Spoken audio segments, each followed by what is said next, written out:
Hello friends, good morning. मैं सत्यन सिंह आपके लिए फिर से लेके आ रहा हूँ सीरीज का अगला भाग। तो चलिए देखते हैं। ये है one word substitution. A person who is 70 years old, जो 70 साल का हो जाता है ओल्ड, उसे हम क्या कहते हैं? सेप्चुआजेनेरियन। क्या कहते हैं? सेप्चुआजेनेरियन। और अभी पहले आया था जो 60 साल का आया था, है ना, सेक्सजेनेरियन आया था, सेक्सजेनेरियन। और यहाँ पर सेप्चुआजेनेरियन आ गया। अब 70 ईयर्स के बाद में 80 ईयर्स का अगर हो जाए तो ऑक्टोजेनेरियन हो जाएगा, ऑक्टोजेनेरियन। ठीक है। तो सेक्सोजेनेरियन, सेप्चुआजेनेरियन और ऑक्टोजेनेरियन। उसके बाद में अगर 90 ईयर का आ जाए तो उसे नोनाजेनेरियन कहते हैं। क्या कहते हैं? नोनाजेनेरियन। और कोई 100 साल का हो जाए तो उसे हम क्या कहते हैं? सेंटिनेरियन कहते हैं, सेंटिनेरियन। ठीक है। तो इस प्रकार से आप इसको तैयार कर लेंगे। इसके बाद में कुछ देख लेते हैं। एन इवेंट, एक घटना, which happens once in 2 years. एक घटना जो 2 साल में एक बार होती है। तो एक बार साल में एक बार होती है, वो अर्ली होती है जैसे ना, है ना, या एनुअल होता है। तो यहाँ पर 2 साल का है, द्विवार्षिक, तो इसे बाइनियल कहते हैं। ठीक है ना, बाइनियल।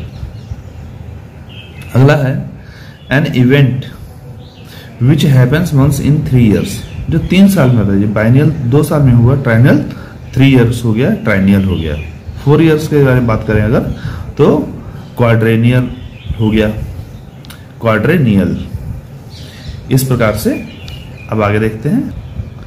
क्वाड्रेनियल के बाद में हम लोग देखते हैं an event which happens once in 5 years. अगर 5 साल में कोई होता है तो क्विनक्वेनियल होगा, क्विनक्वेनियल। ठीक है।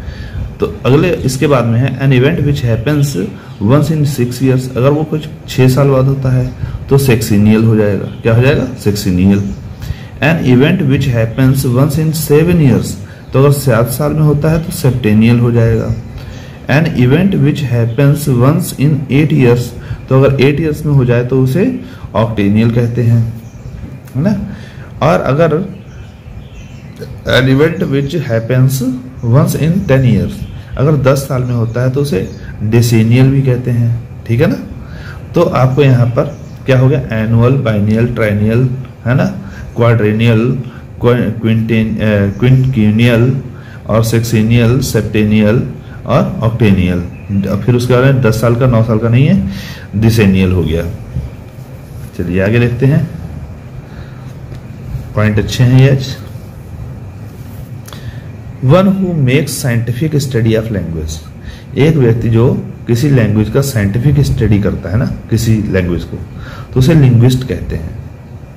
अगला है a person who lives on vegetables, एक व्यक्ति जो वेजिटेबल्स पर रहता, मतलब कि गुजारा करता है, सब्जियां खाकर गुजारा करता है, मीन्स सब्जी रोटी सादा, उसे हम शाकाहारी कहते हैं। हिंदी में वेजिटेरियन कहते हैं। क्या कहते हैं? वेजिटेरियन।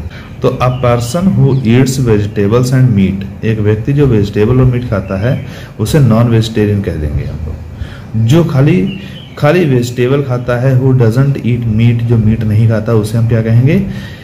वेजिटेरियन कहेंगे। अगर यहाँ पर मीट भी खाता है तो नॉन वेजिटेरियन कह देंगे हम लोग। ऐसे अगर कोई जैसे जानवर खा के गुजारा करते हैं, कुछ जानवर जैसे होते हैं जो कि खाली दूसरे जानवरों को मारकर ही खाना खाते हैं ना, उसे कार्निवोरस कहते हैं। उसमें ये हो गया कि उसमें वेजिटेबल या घास फूस नहीं खाएंगे, वो खाली जानवर का मीट ही खाएंगे, तो उनको हम क्या कहते हैं? कार्निवोरस कहते हैं। One who believes in one self, एक व्यक्ति जो अपने आप में विश्वास करे उसे ईगोइस्ट कहते हैं।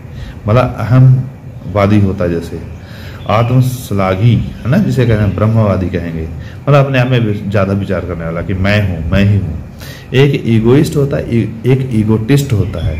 ईगोटिस्ट अच्छा व्यक्ति होता है फिलहाल, और ईगोइस्ट जो होता है ये थोड़ा गलत होता है, ये अपने आप में घमंड करता है। अगला है one who wastes money for luxury, एक व्यक्ति जो पैसा बर्बाद करता है खाली विलासिता के लिए, उसे हम क्या कहते हैं?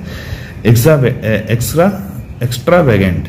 क्या कहते हैं? एक्स्ट्रावेगेंट, जो ज्यादा खर्चीला होता है। चलिए आगे देख लेते हैं। One who abundance religious faith, one who abundance जो छोड़ देता है अपना रिलीजियस फेथ, अपना धार्मिक विश्वास, मीन जिस धर्म का है उस धर्म को अगर छोड़ दे और दूसरे धर्म को अपना ले, जैसे मान लिया, तो उसे हम क्या कहेंगे? अपोस्टेट कहेंगे। जैसे कई लोग हिंदू लोग हैं या कोई दूसरी कास्ट के हैं तो वो लोग क्या करते हैं? क्रिश्चियन बन जाते हैं, तो क्या होंगे? वो अपोस्टेट कहलाएंगे। अगला है a person who has long experience of any occupation. एक व्यक्ति जिसमें बहुत लंबा अनुभव हो किसी पेशे में, उसे वेटेरन कहेंगे। क्या कहेंगे? वेटेरन कहेंगे। An animal which gives milk and suckles its young ones. एक जानवर जो, मतलब कोई भी जानवर जो दूध देता है और अपने बच्चों को दूध पिलाता है, उसे मैमल कहते हैं, स्तनपाई। अगला है an animal, animal which live in water. जो जानवर जो है पानी में रहते हैं ना, उनको क्या कहते हैं? एक्वेटिक कहते हैं। और जो पानी और लैंड पर दोनों रहते हैं उसे एम्फीबियन कहते हैं। जैसे मेढक है, उसे एम्फीबियन कहते हैं।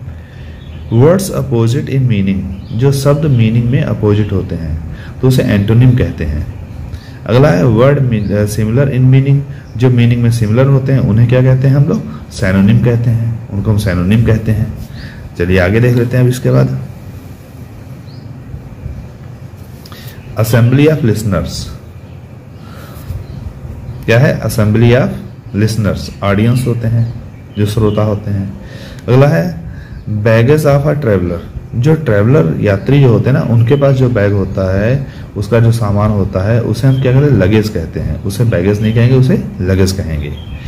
अ place where fishes and water plants are kept. एक स्थान जहां पर मछलियां और वाटर प्लांट्स रखे जाते हैं, उनको हम क्या कहते हैं? एक्वेरियम। देखा होगा आपने होटल वगैरह में, छोटी छोटी दुकानों पर, शहरों में, एक शीशे का होता है पात्र, उसमें पानी भरा होता है और उसमें मछली वगैरह होती है, तो उसे एक्वेरियम कहेंगे। क्या कहेंगे? एक्वेरियम। अगला है a person who plays violin. एक व्यक्ति जो वायलिन का यूज करता है ना, बजाता है वायलिन। वायलिन बजाने वाला, उसे वायलिनिस्ट कहते हैं। तो आप लोग बताइए कि जो तबला बजाता है उसको क्या कहते हैं? ठीक है। अगला है an area of land planted with grapes. एक एरिया ऑफ लैंड मीन्स पृथ्वी का, मतलब जमीन का भाग, जो प्लांटेड विद ग्रेप्स, जिसमें अंगूर बोए हों। मीन्स यहाँ पर है अंगूरों का बगीचा, उसे वाइनयार्ड कहते हैं। क्या कहते हैं? वाइनयार्ड। जैसे कि मतलब जहाँ पर फूल लगते हैं उसे गार्डन कहते हैं, और जहाँ पर फल बोए होते हैं उसे हम क्या कहते हैं? ऑर्चर्ड कहते हैं। और जहाँ पर बेलें, लताओं वाली चीजें बोई होती हैं उसे वाइनयार्ड कहते हैं। और जो खाली आंगन होता है उसे कोर्टयार्ड कहते हैं। घर के सामने वाला आंगन, उसे यार्ड समझिए, यार्ड में आंगन होता है ना, सामने वाला कोर्टयार्ड, घर के पीछे वाला बैकयार्ड, साइड वाला साइड यार्ड कह देंगे। ग्रेवयार्ड, जहाँ पर कब्रें होती हैं वहाँ पर ग्रेवयार्ड होता है। तो ऐसे ही ऑर्चर्ड, जहाँ पर पेड़ लगे होते हैं फलों वाले, और वाइनयार्ड जहाँ पर बेलें होती हैं। अ मैन और वोमैन, एक आदमी या स्त्री, who has not sexual experience, जिसने अभी तक सेक्सुअल एक्सपीरियंस ना लिया हो, मीन्स कुमारा, बिल्कुल कुमारा या कुमारी, उसे हम वर्जिन कहते हैं। क्या कहते हैं? Virgin. Something that happens without a cause, कोई चीज जो बिना किसी कारण से होती है। तो एक्सीडेंट होता ना, अचानक हो जाता है, कोई इसमें कारण नहीं बनता, अचानक में ही हो जाता है, तो एक्सीडेंट। तो आशा करते हैं आपको ये वीडियो अच्छी लगी होगी। अगर अच्छी लगी हो तो प्लीज़ चैनल को सब्सक्राइब करिए, मेरा मनोबल बढ़ाइए। Thank you.